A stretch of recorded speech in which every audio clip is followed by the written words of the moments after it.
Okay, I'm back, you're back, we're back. Let's do this thing. This is His Word Unveiled. So excited. We are almost finished with the book of Job. So, yes, thank you for joining me today. Thank you for being here, being willing to walk through this with me. Let's do this. Father, have your way. Speak. Speak to us. Allow us to hear you clearly and discern your voice from all the noise of the world. We love you. We are so grateful for who you are and desiring to just pour into us. In Jesus' name, amen. Simple prayer praise. Okay. Oh my goodness, we're almost through the book of Job. This is so exciting. Even if you don't feel it, it is exciting. That's the truth. So here we go. Today we are going to hit chapters 38 and 39, and both of these chapters we're going to combine together. And if you are following the chronological plan and reading through in 1 year, then today will be day 14. So after this video, you will be completed with 14 days of being disciplined and reading and going through this plan. If you're not going through that plan, I'm still so happy that you're here and watching this video. This is so good. So this is a huge change in the book of Job. We have been seeing just back and forth with these three friends and Job, that being the main focus. Then in the last 6 chapters, we have heard from this guy named Elihu, and he came in and was the first one to finally speak truth and just speak what was right according to God's heart. Yes, so that was Elihu. And how crazy interesting is it that the friends had like maybe 1 chapter, 2 chapters at a time, then Job would respond, then another friend, and it was so broken up. But here comes Elihu, who just comes on the scene, the youngest one, ready to speak truth into this situation. And he gets 6 chapters, back to back, 6 chapters of just speaking. No interruptions, no one responding, just speaking. And the cool thing is, and we'll see in starting chapter 38, is that still no one responds. Like, no one responds. That's crazy. Like, there's no interruptions, no response. Elihu gets 6 chapters of speaking truth, and then it just drops. It's done. Like, that's finished. And right after that, right when Elihu finishes up, then God speaks to Job. So he doesn't respond to Elihu. So here's the thing. Elihu comes in. He's the only one speaking truth. And oh my goodness, God bless this dude, because like he got nothing. He got no pat on the back. God didn't say, "Good job, Elihu." Like, Elihu just did his thing. He was obedient. He stepped in. He did his thing. And that is all we hear from Elihu. Like, that's it.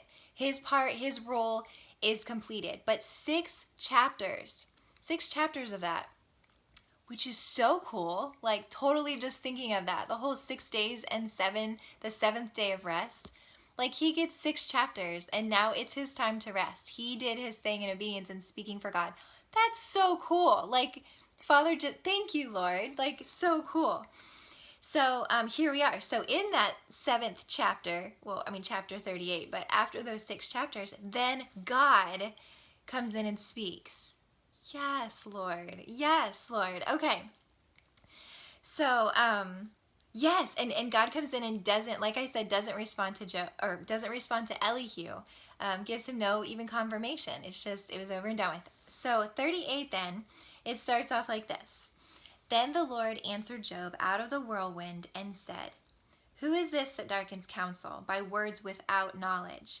Now gird up your loins like a man, and I will ask you, and you instruct me." So God is saying, after he allows Elihu to speak 6 chapters of truth into this situation where Job and his friends are hearing this truth and hearing just this conviction and this opportunity to be reproved, to truly hear what God is speaking and the truth and what is going on. After he does that, then God jumps in and says, "Who is this that's speaking without knowledge? Who is this man who has been running his mouth nonstop and not focusing on truth, not focusing on what mattered, not doing anything to help his situation or to help him grow or to help him acknowledge and recognize the voice of God. He says, now gird up your loins like a man. He says, I'm getting ready to talk, and then you're going to answer me. So you think about this. I'm going to lay all this truth out, and you think about this, and you're going to answer me. You're going to answer me in your thoughts and in this responding to conviction. And what this is, God is just laying this out like, you be ready. Like, you just heard truth from Elihu. Here I come, and you better listen up, and I'm going to expect a response from you after this. So he goes from there. Verse 4 says, where were you when I laid the foundation of the earth? Tell me if you have understanding. So he's saying, okay, you've been speaking like you have been so righteous, that you know everything that's going on. Like, you've just been running your mouth like you get everything. You have this great amount of understanding. So you tell me, where were you when this world was created? The foundations of the earth were laid. Where were you? God is saying. And then he moves on into details of this in verse 5. Who set its measurements, since you know? Or who stretched the line on it? On what were its bases sunk? Or who laid its cornerstone when the morning stars sang together and all the sons of God shouted for joy? Or who enclosed the sea with doors when bursting forth it went out from the womb? When I made a cloud its garment and thick darkness its swaddling band, and I placed boundaries on it and set a bolt and doors. And I said, thus far you shall come, but no farther. And here shall your proud waves stop. He's saying, okay, I was there. I laid this out. I created this. So where were you when I did this? Where were you when I set up these boundaries and I set everything and gave them a purpose, gave them what they were to do and when they were to do it and how they were supposed to be and how everything was laid out? Where were you when I did that? God is confronting Job and saying, hey, this pride, this innocence and righteousness that you've been claiming and just standing on confidently, boldly, arrogantly, why don't you answer me where you were when I created all of this? And that is the whole theme of this entire chapter. Oh my goodness. I just thought I did not have you read through this. Hopefully, from reading my other videos, I just got too excited at the beginning. Hopefully from reading my other chapters, you knew to stop and hit pause and read 38 and 39 all on your own. Oh my goodness, I cannot believe I forgot. I'm so sorry. It's all good though. If you need to hit it now and read through, it's all good. Whatever works, just make sure you get that reading in. Make sure you have that intimate moment with the Lord. And then whatever that looks like, if you need to do that now, if you did that before without me saying anything. But here we go. That's just, I'm just claiming grace in that situation and we're moving on. So, okay. So if you've read and now you're back on, or whatever that looks like, you read that is the entire theme where God is just saying, okay, Job, where were you? I did all this, so where were you when this took place? And God just goes into detail more and more of positioning himself where he deserves to be, up on high, reigning, saying, I created this. This is my creation. You are part of my creation. I have been from the beginning and I will be until the end. He continues in verse 12. Have you ever in your life commanded the morning and caused the dawn to know its place, that it might take hold of the ends of the earth, and the wicked be shaken out of it? It is changed like clay under the seal, and they stand forth like a garment. From the wicked their light is withheld, and the uplifted arm is broken. Have you entered into the springs of the sea, or walked in the recesses of the deep? Have the gates of death been revealed to you? Or have you seen the gates of deep darkness? Have you understood the expanse of the earth? Tell me if you know all this. God is just being very clear, like, hey, understanding and wisdom and sovereignty and everything is found in me. That's where it's at. I hold all of that in myself. I am creator. I am Lord over all. I am God. He is saying this all. I have power over this. I say what happens when it happens and where it happens, and he is in complete control, and he is speaking this absolute sovereignty over everything, making sure that Job is aware that though he claims his innocence and he claims, oh, I've been righteous and I've done this, he is making Job very aware that you may have been righteous in this area, but here I am, and here's what I've done, and here's my hand at work, and here is my laying out what I have done, what I am capable of doing, how I have created, how I can give and take away. Here's my power. So compare your little bit of righteousness to me, to this, to my creation, to my power, to what I am able to do. And he is just challenging Job to think about the stance that he's taken and really compare it to who God is, how he is holy and majestic and again sovereign. That absolute sovereignty just keeps screaming in this chapter. God just goes on and on and on speaking to Job and saying, I've created this, the rivers and the waters and the stars. He goes in speaking the constellations and how has Job ever placed stars in and allow these constellations to come to life and be something and mean something and be placed where they were and to not move and to speak to the lightning and the bolts of thunder and how the land is and how the land produces and all of this that God has had his hand on in his creation, on his earth, in his land. I'm challenging him with that. And all of this is about that, the creation of the world. Until, and this is so good, he's talking about the clouds and the waters and the land and the stars and all of this in his world. And then in verse 39, so chapter 38, verse 39, he says this. He kind of shifts what his focus is on, not these huge things like, the oceans, land, stars, what we've been saying. But in 39, listen to this. Can you hunt the prey for the lion or satisfy the appetite of the young lions when they crouch in their dens and lie in wait in their lair? Who prepares for the raven its nourishment when its young cry to God and wander without food? Wow. Like, are you guys picking up on that? All of at the beginning, in all of chapter 38, God is laying out these things of his world. Not animals, not people, but things. Like I said, the oceans and how things are shaped and how thunder and how it rains and snows and all of this upon his earth. And then in 39, 40, and 41, he jumps into animals. It's this shift of being able to take care of these living things, these living animals. His provision in that. So he's speaking just in the strength, speaking to this animal of strength, these lions, and how he takes care of them. How, has Job, he confronts Job and, can you hunt, can you satisfy this strong of an animal? Can you take care of this strong of an animal? Do you see them and are just taking care, being concerned with the details of this animal?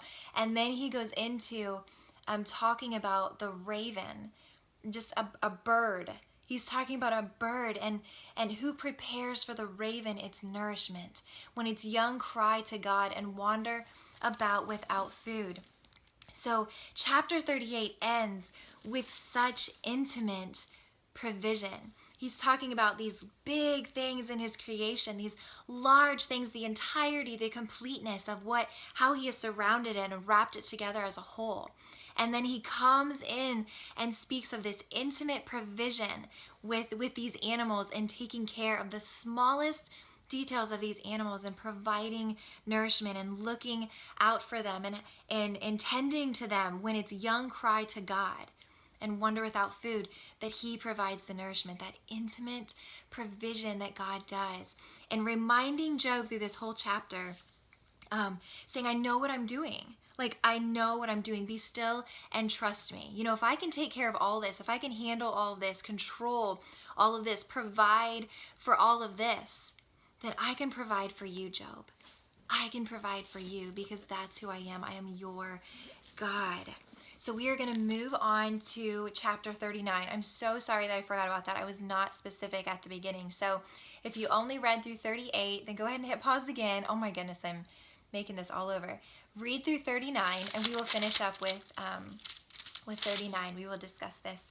Just go through quickly. So we read in 38, yes, this concept of the entirety, speaking of his power in the world, and then comes down, finishes with that intimacy and provision in that. And God just reminding Job and speaking this, reading between the lines, God is saying, I know what I'm doing, Job. Like, I know what I'm doing. I know you don't understand. I know this doesn't make sense to you, but I know what I'm doing. I knew what I did from the beginning of my creation, of everything in this world. See the order? See all of this order that I have in this world? I can take care of you. I know what I'm doing. Be still and trust me. I'm fully capable of taking care of you, of handling this situation with you, and in being in complete control of it. So then 39, God continues. He just jumps right into it, where he started at the end of 38 and talking about animals and this provision and details and the intimacy with his creation, and continues into that. He starts off chapter 39. Do you know the time the mountain goats give birth? Do you observe the calving of the deer? Can you count the months they fulfill? Or do you know the time they give birth? They kneel down, they bring forth their young, they get rid of their labor pains, their offspring become strong, they grow up in the open field, they leave and do not return to them. I love that God would start off chapter 39 and continuing to speak and letting Job know, hey, I got you. That he would bring up this whole idea of being born, starting at birth. And remember all those chapters that Job would complain and just whine and loathe the day that he was born. He would bring up his birth in 2 or 3 chapters. He would just lay it out like, why did you even allow me to be born? Why didn't you allow my mother to have a miscarriage? Why was I born so that I would just grow up and experience all of this suffering? Why would that even take place? That day was darkness to me. It is darkness to me. I look at that and I hate it. I abhor it. And he goes on. And then God, the way he responds after Job finally shuts his mouth, God brings this up. Guys, this is so good. This is God. That he pays such close attention to the things that we say, to the things that we feel, to what we're going through. This is what God does. This is how he responds. Like, this is getting me so emotional. Like this is the heart of God. This is how simple is this? I mean, we're just reading Job, but God responds in this way and brings up, do you know the time? Like, I pay attention to when people are born. I put detail into birth and seeing the treasure of life, knowing that I am giving this life. I am responsible for all life. And it is important to me, and there's purpose and there's beauty in this. And I care about this. And my heart is just pouring out into the birth of every person, every mountain goat. Like, he's saying, I see all of this. The calving of the deer, I see every birth. I see every situation. I see everything, and I care, and my hand is on it. And just trust me. Trust what I'm doing. He goes into just the details. In verse 5, he talks about the wild donkey. In verse 9, he's talking about the wild ox. Who sets these animals free? Who allows them to do these specific things and gets water in this way and runs like this and looks like this? And in verse 13, he's talking about the ostrich. The ostrich's wings flap joyously with the pinion and plumage of love. For she abandons her eggs to the earth and warms them in the dust. And she forgets that a foot may crush them or that a wild beast may trample on them. Going down in verse 17, because God has made her forget wisdom and has not given her a share of understanding. When she lifts herself on high, she laughs at the horse and his rider.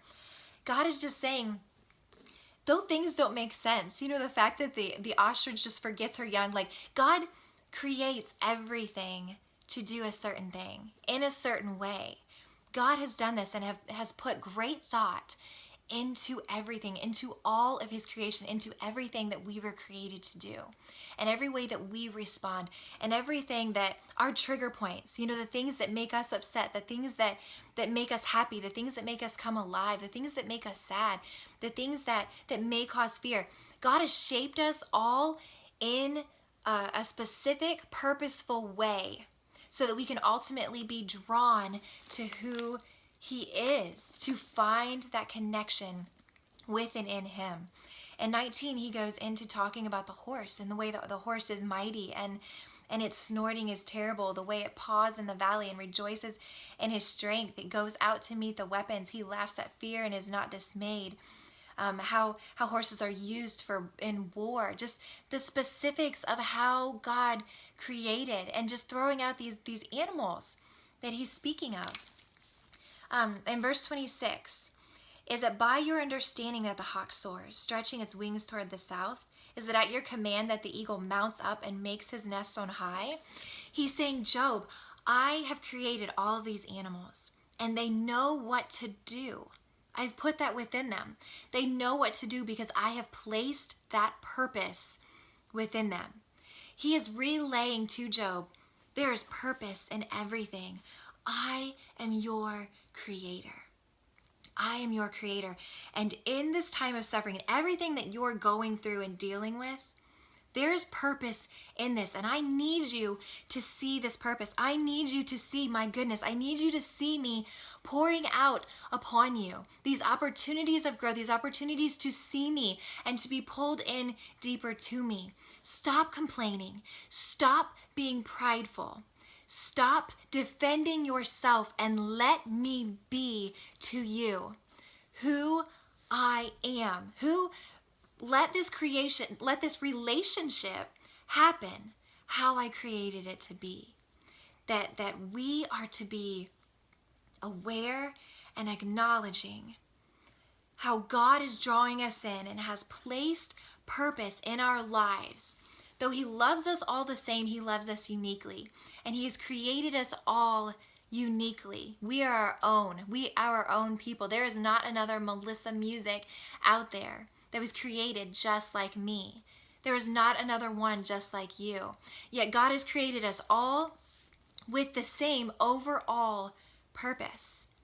And that is to be connected, intimately connected with our Creator, so that we can be still, that we can remain in him, be settled in him, trusting in his goodness, trusting that he takes such great care and pleasure in the details of how we were created and how we do things. He created us to do that. He created us to find ourselves connected to him, our God, our Creator, the one who holds absolute sovereignty in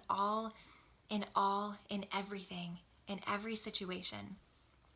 That connection with him is where it's at, understanding that he has placed purpose in every detail, and that purpose should draw us to him, with him, in him, so tethered tightly to and in him. Yes, yes, and amen. That is what I have for you today. I always encourage you, read through, get more and more out of it. Don't stop, don't slow down, keep pushing in, keep leaning in to more and more of him. We are almost there. Our next video, actually, I think we have 2 videos left, and that will finish up the book of Job. Thank you so much for joining me today. He is such a good God. Let's not lose sight of what is our purpose, and that is to find ourselves in him, his presence, being in and with him. Thank you so much for walking this out with me. Hopefully you will see me soon.